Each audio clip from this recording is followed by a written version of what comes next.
Good morning, good afternoon, good evening to colleagues joining from overseas. A very warm welcome to everyone joining us today.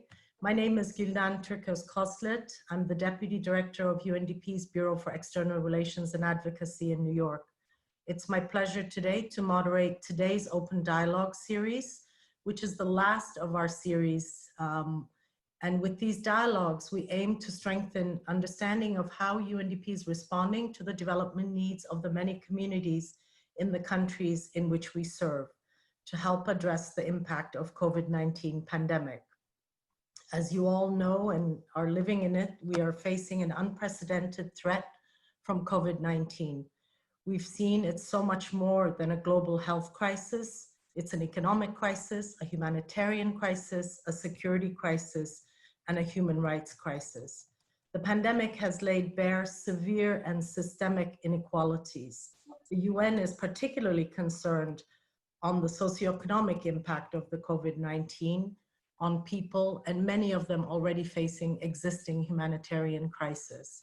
Last April, the UN Secretary General released a specific call to put women and girls at the center of efforts to recover from COVID-19, both as beneficiaries and equal participants in decision-making and building back better and differently. Today in our dialogue, we put a spotlight on COVID-19's impact on gender equality and the strategies UNDP is deploying with our close partners, including UN Women and the rest of the UN system, to strengthen efforts to build back towards a more gender equitable societies. We will share findings and evidence from socioeconomic assessments and from our new flagship initiatives, including the UNDP UN Women Global Response Tracker. We also have with us two of our colleagues, two leaders from the field, two resident representatives who will share their experience and their work. UNDP's COVID-19's response beyond recovery towards 2030 is designed to help decision makers look beyond recovery towards 2030, making choices and managing complexity and uncertainty in four main areas: governance, social protection, green economy, and digital disruption.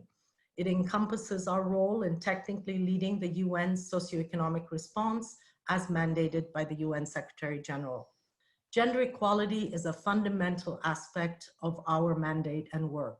We're pushing for responses that shift societies and economies towards a renewed social contract that prioritizes social justice and gender equality.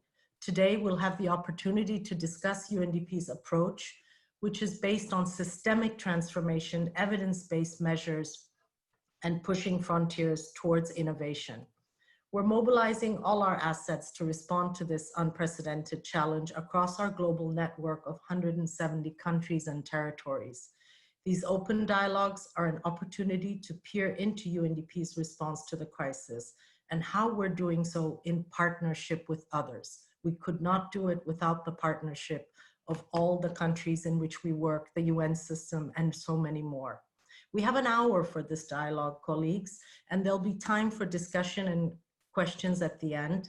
Please use the chat function or raise the hand function during this time.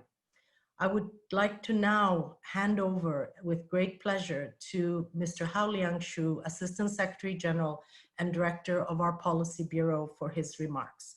Over to you, Hal Young. Thank you very much, Gülden. I also thank my colleagues in the gender team, for organizing this series of discussions. And I'm grateful for the two reps, who are joining our discussion today. And dear colleagues, so this session of Beyond Recovery Towards 2030 Open Dialogue Series is an important exercise that the BPPS and BERA are jointly organizing. And this is a space for all of us to discuss the UNDP's COVID-19 response. Right? So today we will look at how we can work together to turn the situation around, right, for gender equality in the face of the pandemic. So there's a lot, we still don't know about COVID-19. Right? But the one thing we know is that it is having a tremendous impact on human development. And that includes worsening gender inequalities that existed before the crisis. We have seen gender equality and women's rights advance immensely in recent decades. Right?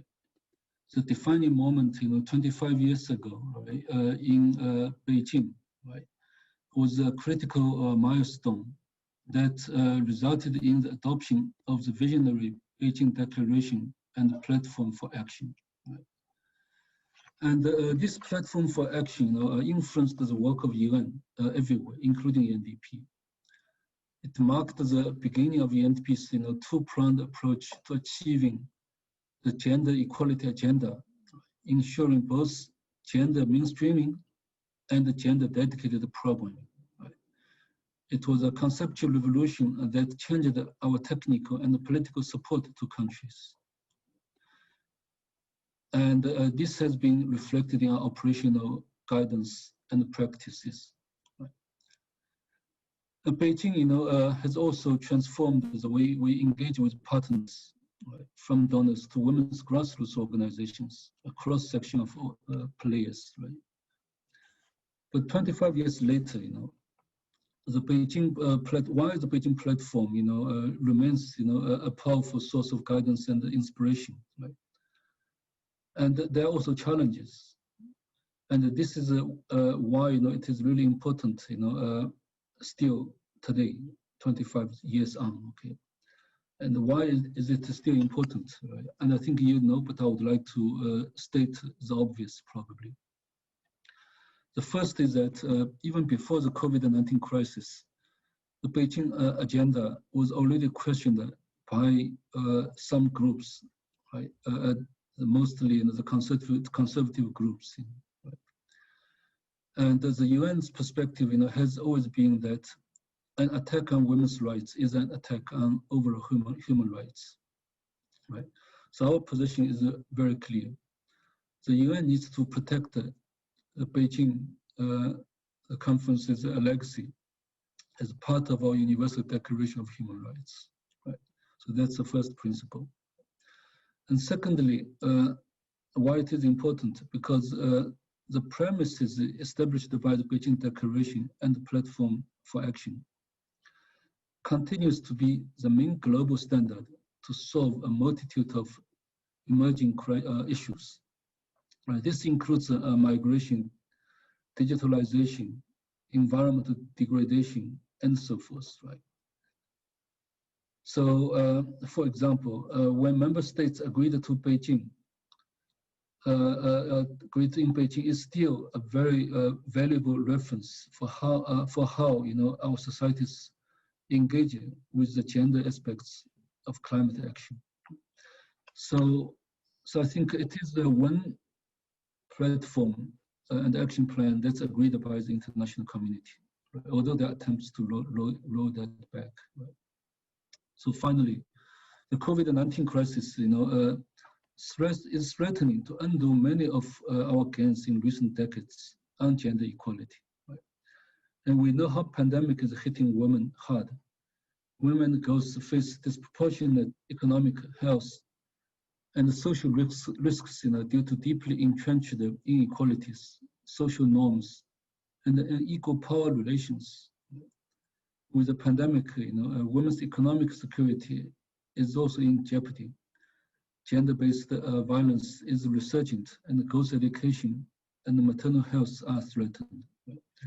So the burden of unpaid care and domestic work is rising, and gender poverty gaps are widening. Right? So I think we are all aware of that, but I think it's really worth highlighting these challenges, and that's really why the Beijing platform still is relevant and important.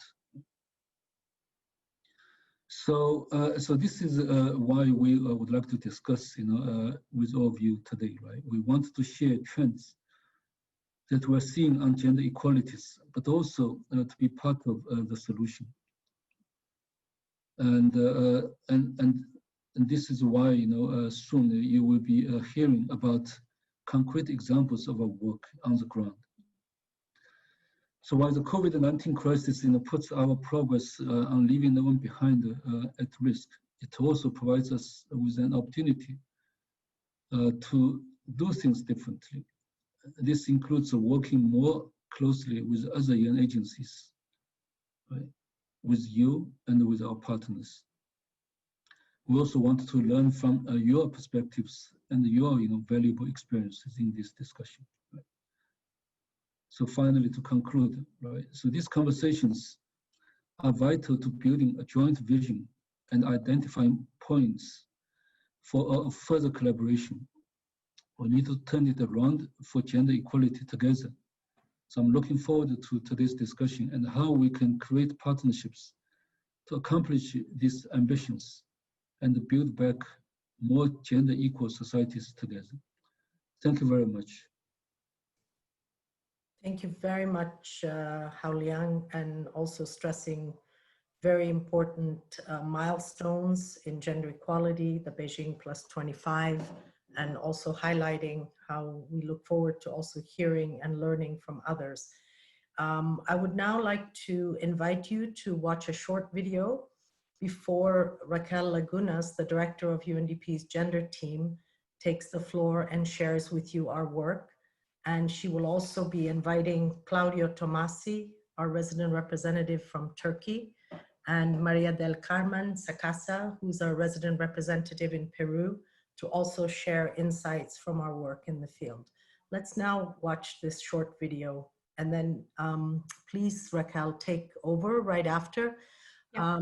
There was a question in the chat about whether we will have this in French. Unfortunately, we're only doing it in English.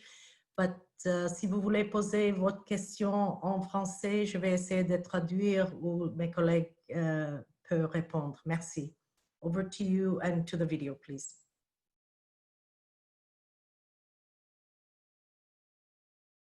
The COVID-19 pandemic affects everyone, everywhere. But it affects different groups of people differently.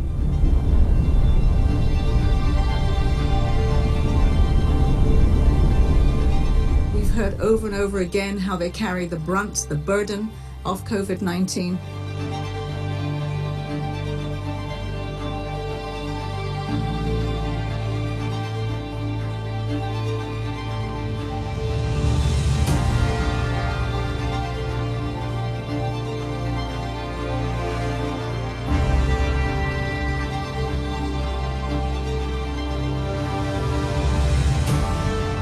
Many of our women are in the informal sector, and they will be hit hardest by this.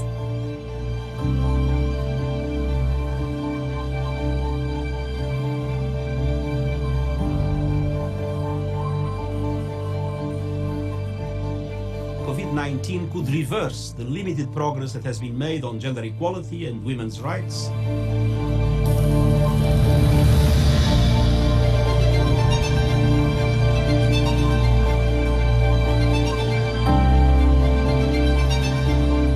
Governments to put women and girls at the center of their efforts to recover from COVID-19. That starts with women as leaders, with equal representation and decision-making power.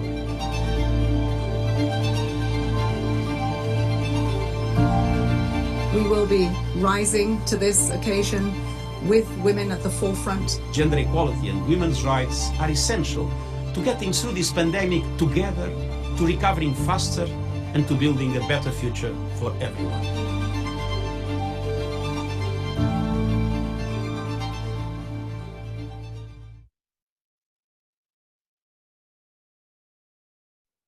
So thank you so much, Gulden and Hal Young, and thank you to all of you for joining us today.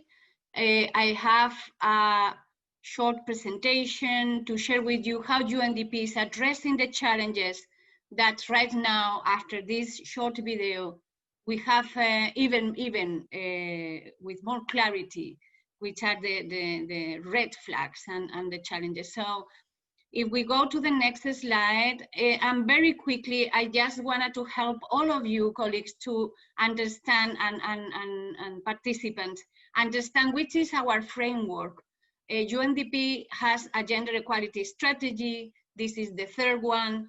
It is implementing between 2018 and 2021.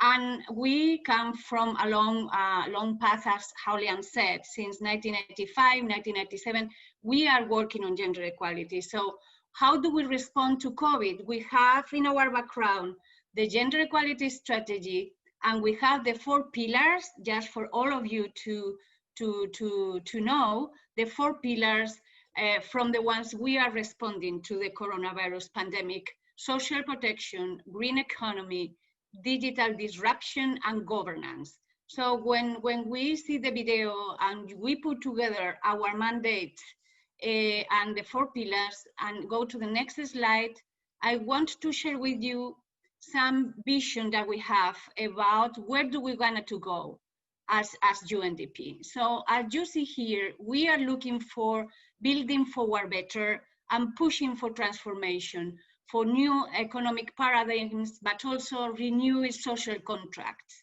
and gender responsive institutions. So our goal together with partners is ensure that civic spaces are strong, democracies healthy, with substantive leadership from women, and that gender violence, based violence is eliminated, harmful social norms also disrupted, together with discriminatory laws. We also are looking for working together on care, and we wanted to see how care is placed at the center of economies and society. And care is as a responsibility of all. We also are working on social protection systems. We wanted to work together and see social protection systems becoming universal and adapted to the needs of all. And economic transformation is green and gender responsive. And of course, our last priority is to see the divide, the digital divide, and the divide of digital economy and finance are closed, and women are totally included in the digital economy. So if we go to the next slide, is when I will start sharing with you what are we doing to respond as co-leaders of the UN, as leaders of the UN system in our socioeconomic response. First of all, we invested in ensuring that socioeconomic assessments are gender responsive.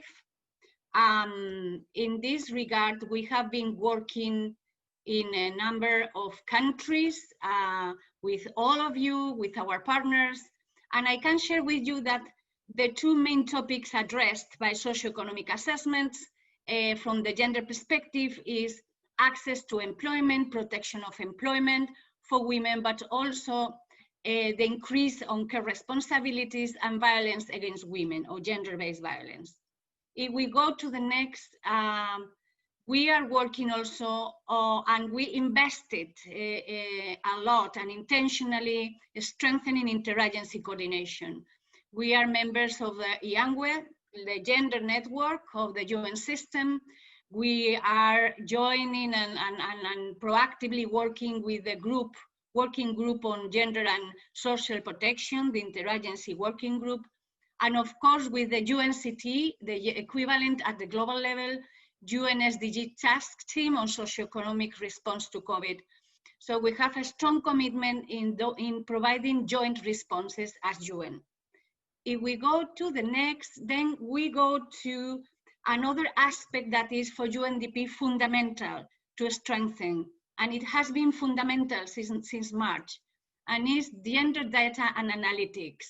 So we have prioritized investments on this, and I hope you all attended the launching of the global tracker that Gulden was mentioning. But we also launched 2 more dashboards, human development gender dashboards, to ensure that the data, the research, the analytics, the intelligence that we produce fully integrates gender equality. So I will talk a little bit more later, and I'm very happy to mention our colleagues from UN Women, because the global tracker was co-created with them. So if we have time, I hope also my colleague Laura Turquette can also make some points. So the third one is, the fourth one is thought leadership. And here, what we want here is, we understand thought leadership for global advocacy. And we prioritize the thought leadership for global advocacy in three concrete aspects or points. One, we produce different publications and analyses and on the global impact, the economic impact of COVID on gender equality. We published a briefing between March and April, very, very early, including recommendations for policymakers. The second topic that we are prioritizing is of course gender-based violence, and I wanted to mention here that we joined forces with the UN and the Spotlight led by the European Union and the UN system, and we published guidelines for countries to ensure that gender-based violence was addressed, and we are pushing together again with our partners to make GBV as an essential service. So the third priority that we are investing in terms of global advocacy and analytics and thought leadership is we are opening dialogues, global dialogues on temporary basic income, universal basic income, as we believe that deeply that this will be very beneficiary for gender equality and for women. So we go to the next slide. I'm going to show you how UNDP has been integrating and mainstreaming gender across the 4 pillars of our response to COVID. So first, if we see in governance, we are addressing violence against women, GBV, and this is a continuation, of course, of our work, of our previous work. And here we are working in 80 countries, helping countries and governments to adapt their own dedicated GBV prevention and services to COVID. We are also promoting the leadership of women and investing more in strengthening, as I said, civil society and women's organizations, but a meaningful, from the point of view of a meaningful participation, not just consulting a little checklist. So here we organized a global engagement with grassroots women in coordination with UN Women and ICANN and civil society organizations. So if we go to the next pillar, I'm just giving you examples. I'm not going exhaustively across all the work, but then I hope this helped to understand what are we prioritizing. On social protection, of course, we promote gender responsive social protection and the recovery, economic recovery of women, women's economic recovery. So here we are working, for instance, in 41 countries. And what we prioritize is the protection of domestic and informal workers, and we address unpaid care work, and we protect women's led MSMEs. If we go to the next priority area, that is green economy. In green economy, what we are doing is global advocacy. We joined Generation Equality, led by UN Women, by the government of France and Mexico and civil organizations. And we are leading the Action Coalition on Climate Justice with other entities like UNEP, CCC. Well, I cannot mention all of them, but of course we are doing this together. And we support countries to review and integrate gender concerns in environmental plans. Again, this is a continuation of our work, but we are pushing hard to do our responsibility, the responsibility that we have. For instance, on the NDCs, we are working in 17 countries and pushing towards this transformation that we need towards a green economy. And the fourth one, and I'm almost finishing, is digitalization. And here we are prioritized clearly to promote women-owned MSMEs access to digitalization. They need to be in the e-commerce platforms. They need to be part of the digital value chain. So, and they need to access to new technology. So we are prioritizing this, working with different partners. If we go to the next slide, thank you so much. Then you will see the constellation, kind of cosmos of partners, the partnership ecosystem that we are handling.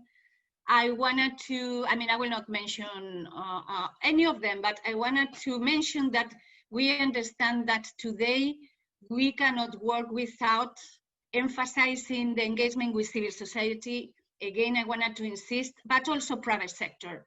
Private sector are the engines of job creations, and from many points of view, UNDP is going through this this priority. So we are keeping, and I think I'm receiving the message. I need to go faster. So the next and last slides are on the presentation on the data and analytics, the global gender response tracker. Let's go to the next slide. This is the tracker, and I really encourage you to navigate the platform.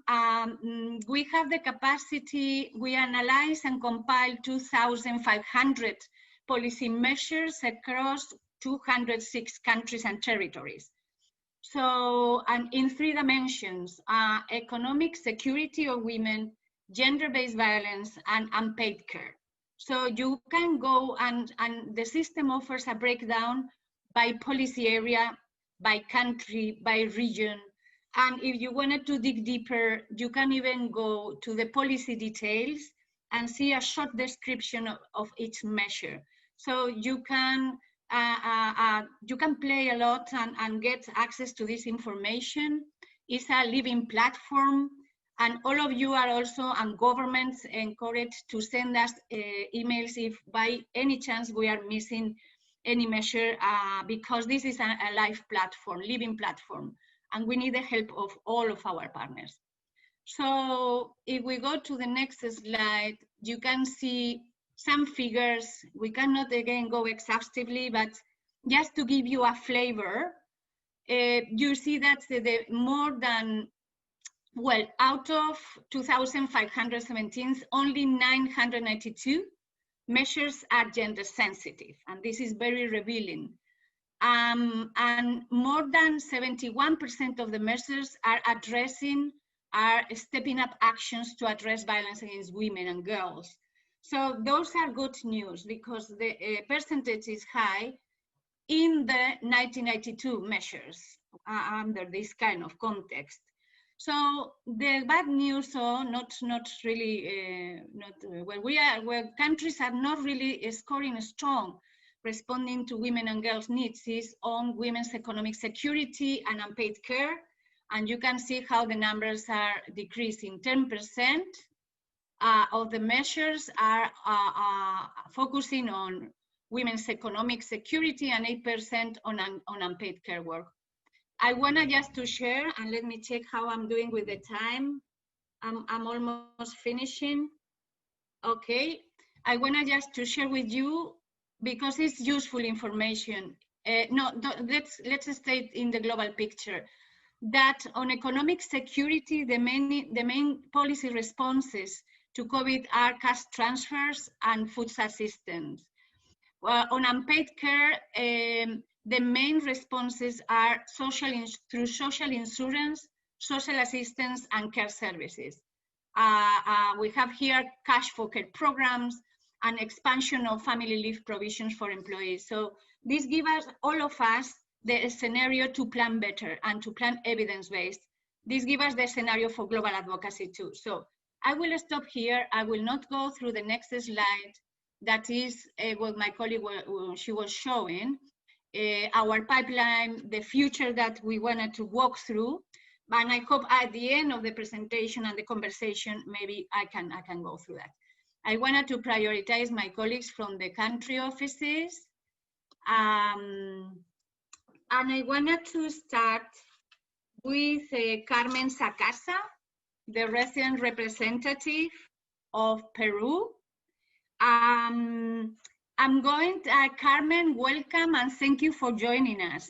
I wanted to ask you 2-3 questions, because I personally think the richness is on your side, and voices from our leaders in the field.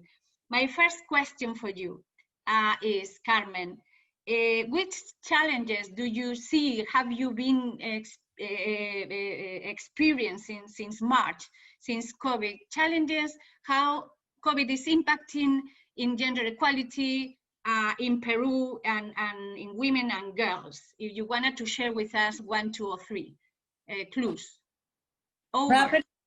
Thank you so much. Good morning to everyone.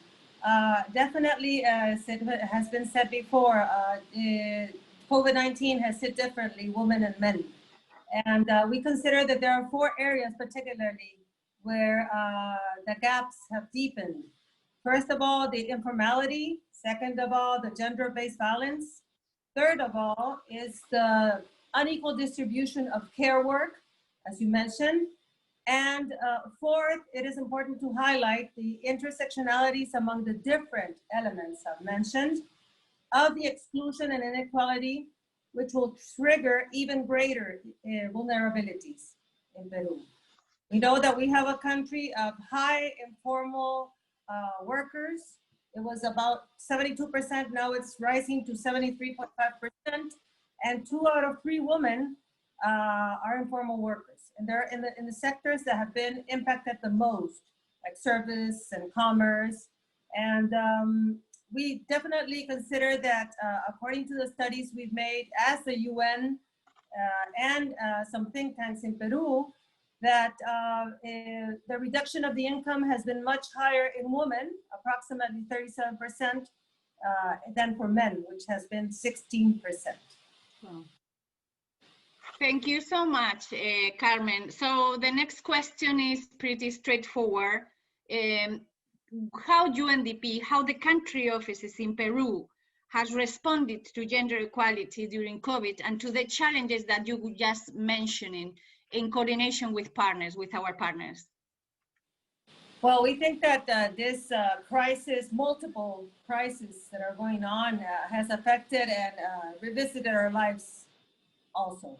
And we have considered that it is important to have, first of all, evidence-based decisions. We consider that as a thought leader, and you mentioned it before, we have to provide evidence of the differentiated impact that the pandemic is causing in women and men. And this is highly valued by the national counterparts. The second point is to connect the different sectors, to establish a platform to develop strategies. We have made a strategy denominated as You Are Not Alone, which has congregated several multi-stakeholders to strengthen the prevention. This strategy has managed to connect more than 59 public and private institutions and showcased in over 2,000 commercial establishments, reaching over 11 million people, which is 1 out of 3 in Peru, which is a lot. The third thing I must say is that we have also launched a strategy of partnership with biggest supermarket holdings in the country. And we have channeled both grassroots leaders and businessmen and women to commit personally. So this message is being sent to all the population to address gender-based violence as something that is relevant for the society as a whole. And we have a co-responsibility, not only the state, but also the other stakeholders. And we consider that this has had a high impact in terms of policy advocating with high-level decision-making stakeholders like the Minister of Finance, the Mayor of Lima, the Minister of Agriculture, and the Minister of Environment, and of course, the Minister of Women and Vulnerable Population. So it has become a movement. And the fourth thing I must say in this question is that you should remember that we are in a high middle income country, which nowadays we have evidenced the structural gaps and the people that are being left behind is quite a huge amount of people.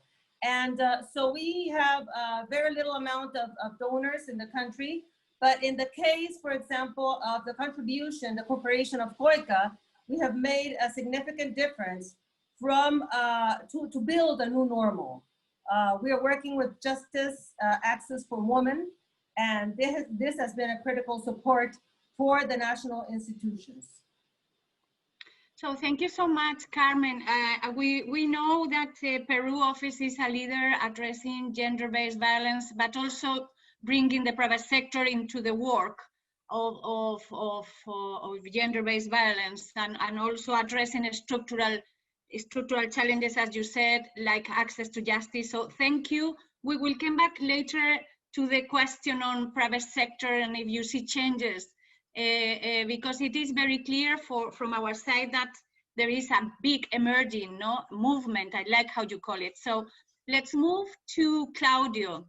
Claudio Tomasi is the resident representative in Turkey. So Claudio, the first question for you is the same than for Carmen. We wanted to know from you, that are at the forefront of the work in the field, which are the challenges that you see and you have been experiencing on the impact of COVID and gender equality in Turkey.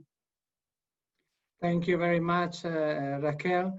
And briefly, I would say that as in Peru, also Turkey is a high middle income country, which is characterized by quite strong public administration and institutions. And Turkey has been quite good at responding to the health emergency related to the COVID-19.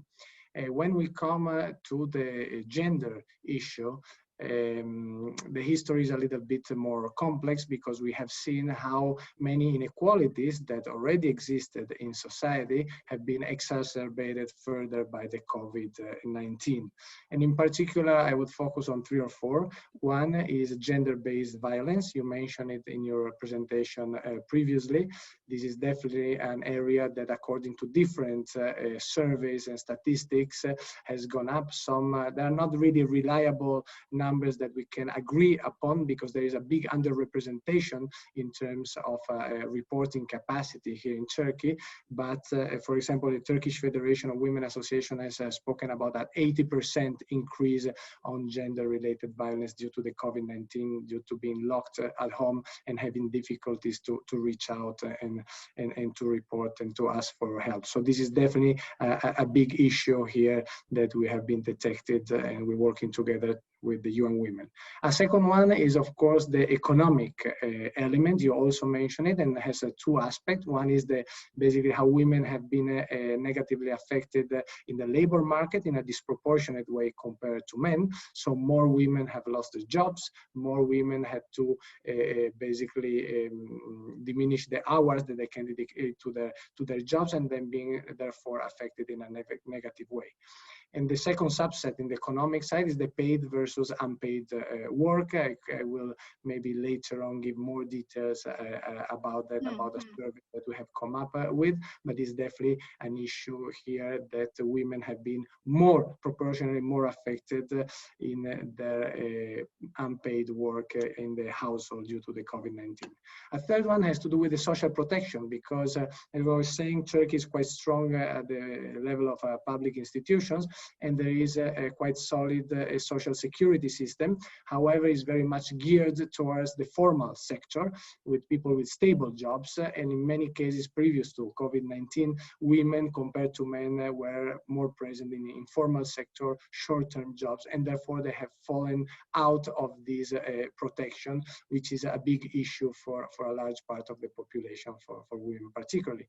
And the fourth point has to do with a vulnerable group in particular, which is the refugees. You know that Turkey is the country in the world that is hosting the largest number of refugees, around 4 million, 3.6 of which are Syrian refugees. And in this case, let's say women within the refugee community have been also additionally disproportionately negatively affected by the COVID-19, because of course they're either not linked already to the job market, and if they, in the case they were linked to the job market, they were definitely in the informal sector, and let alone also the gender-based violence and some negative coping strategies such as child marriages, for example, going up in numbers. I will stop at there to give you an idea of the 3 or 4 main issues here.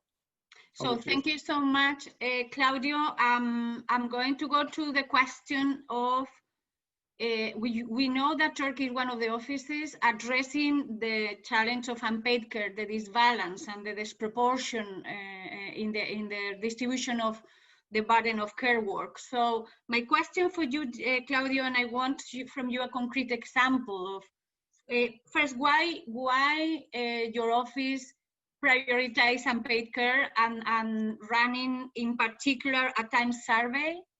How was the experience, and with the findings, what is the country office doing? I think this is something very interesting for all of us to learn about, and I encourage participants, if they have questions, to write in the chat. Claudio, over to you. Thank you. Yes. Thank you very much, Raquel. In reality, we have run two, I think, relevant surveys. One is for the time use, as you were saying, and the other one is the impact on private sector, small and medium enterprises. I will consider them together because there are linkages between them. But starting with your question, the time use, why is it important? Because I was mentioning is one of the key issues, the unpaid work and the way men and women, according to social norms, are sharing the responsibility at home here in Turkey. So this is a survey that took place in the middle of the lockdown, in a week in May, was done together with a research company, Conda, and with the Ankara University with two professors. And the idea was exactly to see how after or during the COVID-19 lockdown, the work at home is differently distributed. And maybe it didn't come as a surprise, but it was quite striking to learn a couple of interesting things. One is the evidence that men are actually dedicating more time under COVID-19 lockdown to work at home, so unpaid work, which is the positive element, going up as much as 5 times. But these 5 times, when we look at numbers, to give you an idea, we pass from the 20 minutes to 1 hour per day, okay? Whereas women, they're stable in terms of how many times more they spend time on the house work, related work, which is unpaid, of course, which around 4.5 hours per day. So we're talking about a gap of 4 times as much. What is interesting is to find the reasons. Of course, social norms are an important reason, but the COVID-19 also made it worse because from the private sector, from the companies, basically, there's not been a lot of flexibility in many cases in terms of flexi arrangements, and this has impacted more, of course, women who are dedicating more time to care at home. Then, second point is because at home, basically, kids are not going to school, elderly people need care, food provision needs care as well, and so this has added up an additional burden or more hours, let's say, of unpaid work. And a third element, I would say, is because what I was mentioning before, the social, let's say, coverage or the social protection granted to women has been much more limited than to men because of their informal participation to the job market. If we put these 3 things together, you have a clear idea of the situation. So thank you so much, Claudio, and I'm going to hand over Gulden. Thank you for highlighting how relevant it is to get evidences and use them for social change, to change practices, to change norms, but also for policy decision making, and your office is leading on that. I wanted to hand over Gulden. We have 15 minutes. I hope good questions will come. We have here 2 resource people. So over to you, Gulden, over to Hal Young, if just in case he wants also to say something. Thank you so much, Raquel, and thank you also to our resident representatives in Turkey and Peru for really shining an important aspect of the COVID-19 response. Indeed, thanks to your data analysis, we are seeing how different women are negatively affected than men, and how it's also very focused in economic security, unpaid care work. And as we've all seen and read, violence against women during the lockdowns around the world has risen. So your policy guidance and your programmatic and policy response, together with the rest of the UN system, I think is very, very rich for countries. I would now like to open up the session for question and discussion please use the raise hand function so we can unmute you, or type your questions in the chat box. And as Raquel said, we have colleagues online that can answer your questions. So thank you so much.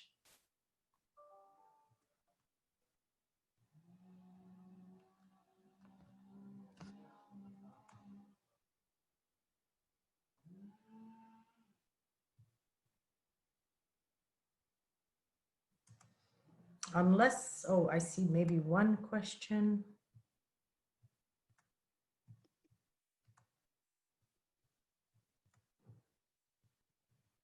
I don't see, okay. Yeah, here one it is. moment. Yes.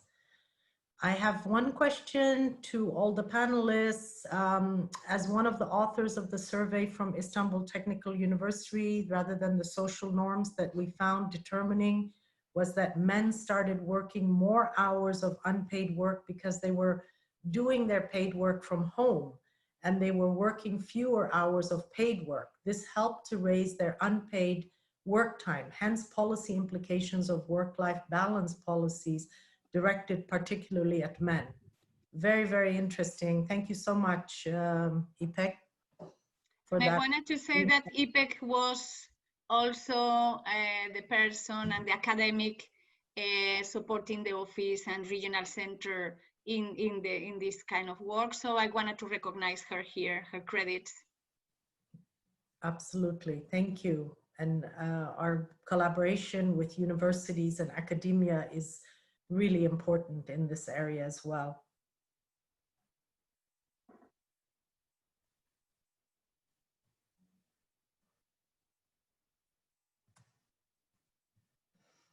So colleagues, the floor is open. This is your chance.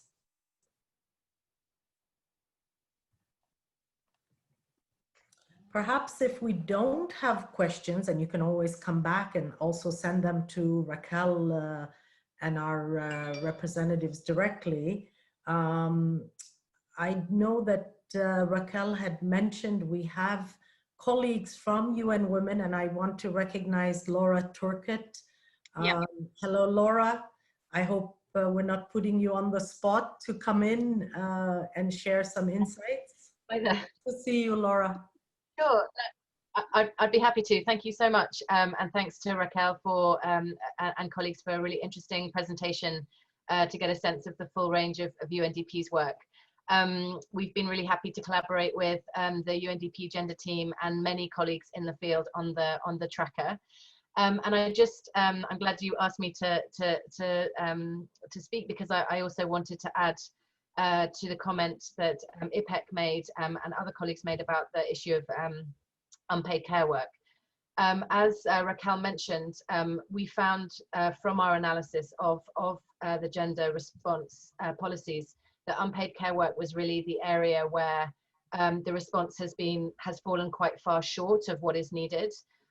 We know, as many have mentioned, that the COVID crisis has laid bare the crisis of care, as so much of this work has been pushed back into homes. And I think what we're seeing, UN Women has also done a lot of rapid assessment surveys looking at the issue of unpaid care, as well as researchers like Ipek and her colleagues in Turkey. And indeed, men are doing a little bit more, but it really still is overshadowed by the vast majority being shouldered by women. And in the tracker, we found that only 8% of government social protection and labour market policies really focus on addressing this issue of unpaid care work. And the vast majority of those responses are from, high-income countries, from some countries in Latin America as well. So I think we do need to see a much stronger response in terms of strengthening access to leave, to cash transfers specifically directed at supporting care work, and also the strengthening of care services in the context of the crisis. Another thing that we've seen is that some countries have implemented some good policies in the immediate aftermath or the immediate sort of context of COVID, but haven't always continued those policies. And of course, we're seeing that the crisis continues on, schools continuing to be shut, daycare and care services disrupted. So I think another aspect that's really important is to see the extension of these policies for the full kind of extent of the crisis. So thank you very much for the opportunity to make those points. Thank you so much, Laura. And I have a question, Raquel and team, from Augustine Bahumuka, asking whether any study has been done on the impact of COVID in the tourism sector and women and men and how they were impacted differently. If it's available, can you please share it? Definitely. We have 2 or 3 countries that have been doing assessments of the tourist sector, important in countries where the tourist is very relevant. So we will take your email and we will share with you. Definitely. Thank you for raising this. Thank you so much. Raquel, maybe to complement that, yes, we are also currently doing such analysis on tourism, and then there is also a gender, let's say, aspect to that. So I hope that in the short future, let's say, we're going to be able to share. Because I was mentioning that the work with the private sector in terms of the gender lenses is a very important part of the work, and also opens up new opportunity.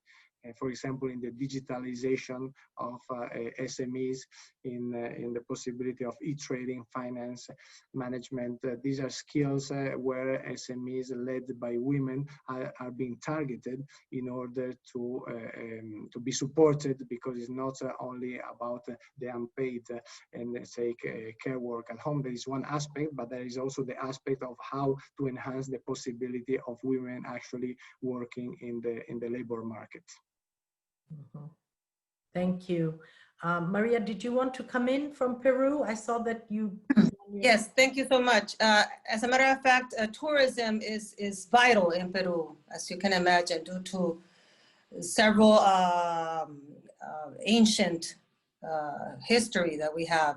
So the most affected ones in this regions are the indigenous population. So we are, as a matter of fact, working with them to search for innovative approaches in order for them to provide these services to the world through another lens. So yes, we have some studies. We need to do more of them, of course, more studies regarding tourism, because it is an important issue in Peru. Thank you. Let me also ask Hal Young to come in, as he's also had some discussions with the World Tourism Organization. Hal Young, would you like to come in and say some words? Thank you.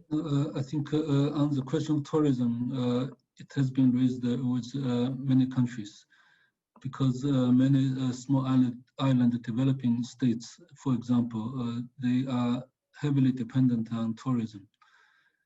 So some of our work are with these countries to understand the impact of COVID-19 on tourism and finding ways to mitigate this impact. So and also we are working with the WTO. UNDP used to have a MOU with the UN, World Tourism Organization. So they've approached us to discuss the renewal of that, MOU. So we're talking to them now. So I think hopefully there will be some agreement, so that we can also make use of their resources, to support our country offices. So stay tuned on this. Thank you very much, Hal Young. I see one hand up. That's our colleague Harit Sadashivam from our Istanbul hub. Harit, please go ahead. Hello, thank you very much. I just want to quickly add, hi, I'm Harit Sadashivam. I'm the Regional Gender Advisor for UNDP based in the Istanbul Regional Hub. I just wanted to quickly add that we were very excited with this work that we supported independent research done on the time use survey in Turkey by İpek Karacan from Istanbul Technical University and Emel Memiş of Ankara University. And it shows exactly the point that İpek mentioned, which is that we have a really good entry point now in terms of making the workplace more gender equal. So it's not really changing certain policies for men or women, but what does the future workplace look like? And how can that be made more gender equal in terms of work-life balance so that it results in a more equitable distribution of care and unpaid work within the home? So that, I think that was the evidence from the survey that we found really very interesting. Even if the margin of increase was not that high, it was high enough to suggest that with the right labor force policy changes, we could see a bigger increase in the post-COVID area. And of course, this goes hand in hand with the need for having much more social policies that government can bring in, social care policies, and social care investments. And how can we make the argument that investment is spending on social care at a time of fiscal austerity and crisis now is not a spending, but is actually an investment. And I think this kind of evidence-based survey makes our case stronger to show that it is not a spending, it is really an investment. And seeing how few of the policy responses from governments have actually focused on care so far, I think we have really good ammunition from surveys like this. And it's not only in Turkey, we have other work that has been supported in other countries, in other regions. So together, I think we are able to build an evidence base, and that's very encouraging. Thank you, Gilda. Thank you very much, Bharati, for deepening that discussion on unpaid care work and better policies in the workplace. Very, very interesting. Colleagues, we are nearing the end of our series here, but I just want to highlight that we have some additional information from Raquel's team on gender, on our work on gender and climate change, where we're currently supporting 79 countries under the Climate Promise to integrate gender equality into their enhanced nationally determined contributions. And countries are focusing on governance and institutional development, increasing participation of women and women's organization in consultations, and taking gender analysis across the NDC priority sectors and addressing gaps in implementation. Colleagues, I don't want to take a lot of time here now because we have hit almost 10 o'clock. I want to really thank you for listening. I hope that you will have questions, and if you do, please don't hesitate to reach out to Raquel, our colleagues in the field, to Hal Young and team, to us in the Bureau for External Relations and Advocacy to go deeper. We're available to speak with you. And I just really want to thank Raquel and the team for all the work that you're doing to provide policy options to countries, to our colleagues from UN Women for the great partnership that we have, Laura, with you and the rest of the colleagues, and really for putting a spotlight on this very important inequality and unequal impact of women being much more negatively impacted than men. We need to do more, and we are committed to do much more. I want to just highlight that the next dialogue series, this was the latest, and perhaps I misspoke and said this is the last of our series. It's surely not the last of our series. Our next open dialogue series will take place in November with a conversation with the UNDP Human Development Report Office. So please stay tuned for the details on the next session. And we're very happy to also have your feedback on these sessions in the meantime. Very much looking forward to see you on the next one. And on behalf of UNDP, thank you so much for joining us today. All the best. And also I want to last of all, recognize other colleagues, James Heinz, economist, feminist from Massachusetts University Online, many others that did not speak up. Thank you so much for joining us today. All the best to you and stay well.